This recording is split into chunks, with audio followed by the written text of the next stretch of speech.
आज़ादी के अमृत उत्सव पर अपनी एक ऐसी कविता सुनाना चाहती हूँ जो किसी समय हमारे बीच हमारे समाज में एक ऐसे युग पुरुष हुए थे जिन्होंने शायद मैं जहाँ तक मुझे लग रहा है आज़ादी की जो प्रथम अलख जगाने वालों में से वो एक रहे होंगे। वो हैं महाराणा प्रताप। उन्होंने पूरे समाज को, पूरे हिंदू समाज को एक पटल पर ला करके इकट्ठा किया था। पूरे जितने भी लोग जो थे उपेक्षित हुए थे उन्हें सभी को उन्होंने एक मंच दिया था, एक जगह पर एकत्रित किया था और आज़ादी का उन्होंने एक उद्घोष बुलंद किया था। कविता प्रस्तुत करना चाहती हूँ। सिसोदिया राजपूत राजवंश शिरोमणि, सिसोदिया राजपूत राजवंश शिरोमणि, अनंत अमर प्रतापी प्रगाढ़, राणा सांगा के वंशज सुपूत उदय सिंह, थी जन्मी जयवंत कंवर, कुंवर की का कहें कई, कुंवर की का कहें कई, कई कहें महाराणा प्रताप, कई कहें महाराणा प्रताप।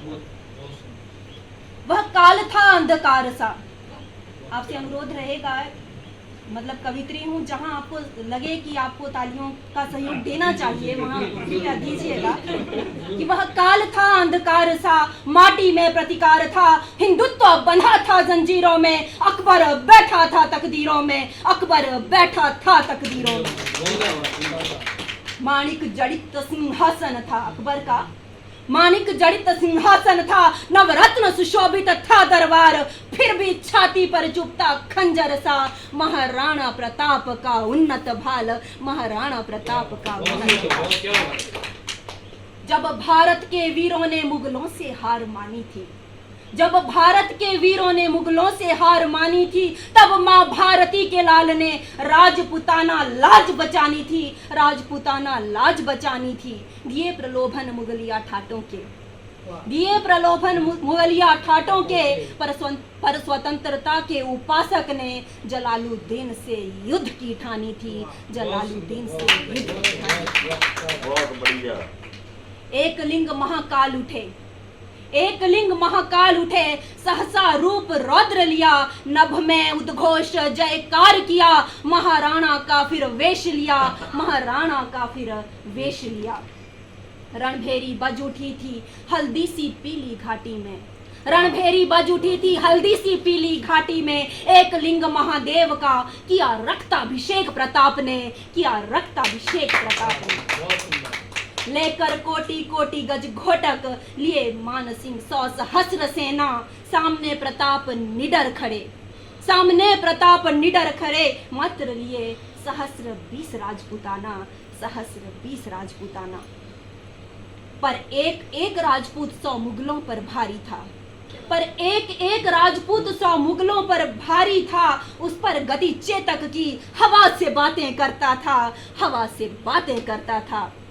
संख्या में थोड़ा सा रहेगा डाउट, लेकिन कहती हूँ 81 किलो वजन का भाला, 72 किलो का कवच था डाला, ढाल तलवार 208 किलो सब, 110 किलो भार प्रताप का, 110 किलो भार प्रताप का। रूप साक्षात लगता महाकाल सा, रूप साक्षात लगता महाकाल सा।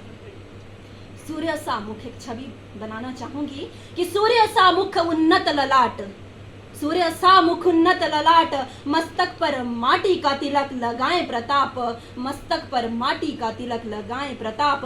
तनी सी भ्रिकुटी नेत्र रुधिर से, जब ले भाल चले प्रताप, कांप उठी जय चंदों की टोली, त्राही त्राही करें प्रलाप, त्राही त्राही करें प्रलाप। चेतक बिचरे मुगलों के दल में, चेतक बिचरे मुगलों के दल में, ज्यों दावा नल फैले वन में, हवा से बातें करता था, त्रस्त थे रिपुदल मन ही मन में, त्रस्त थे रिपुदल मन ही मन में। मान सिंह बन अति क्रोधी हाथी पर चढ़कर आया था, मान सिंह बन अति क्रोधी हाथी पर चढ़कर आया था, राणा के भाले ने पल भर में मान का मान गिराया था, मान का मान गिराया था। चेतक आदेश कुंवर का पाकर, चेतक आदेश कुंवर का पाकर, गज मस्तक पर बैठा चढ़कर, दम्भी गज का माथा फोड़ा था, घोटक वीर ने अपनी टापों से, घोटक वीर ने अपनी टापों से। हल्दी घाटी के युद्ध में अरिदल पर कोहराम मचाया था, हल्दी घाटी के युद्ध में अरिदल पर कोहराम मचाया था। देख शौर्य राजपूताना का, दुश्मन थर थर कंपाया था, थर थर कंपाया था। घर के विभीषण की चालों से, घर के विभीषण की चालों से कुंवर रिपुदल में उलझ गए। लगा उद्घोष आजादी का, वनराज वन में चले गए, वनराज वन में चले गए। आगे नाला पीछे खाई, आगे नाला पीछे अरिदल खाई। लगा छलांग घायल गोटक ने, स्वामी भक्ति की परिभाषा रचाई थी, स्वामी भक्ति की परिभाषा रचाई थी। घास की रोटी खाकर चट्टानों पर सिंह सोता था, घास की रोटी खाकर चट्टानों पर सिंह सोता था, पर झुका नहीं, जीवन भर स्वाधीनता का उद्घोष लगाता था, स्वाधीनता का उद्घोष लगाता था। और अंत में हल्दी घाटी उस वीर भूमि को सादर नमन करना चाहूंगी कि सिंचित शोणित राजपूत शूरवीरों से हल्दी घाटी की माटी पावन, पावन भू के रज कण कण को पुनीत नमन, वंदन करूं अभिनंदन। और अंत में अकबर जहांगीर से मुगलिया वीर, अकबर जहांगीर से मुगलिया वीर प्रताप का यशोगान गाते थे। जिस माटी पर कुंवर चले उस माटी का तिलक लगाते थे।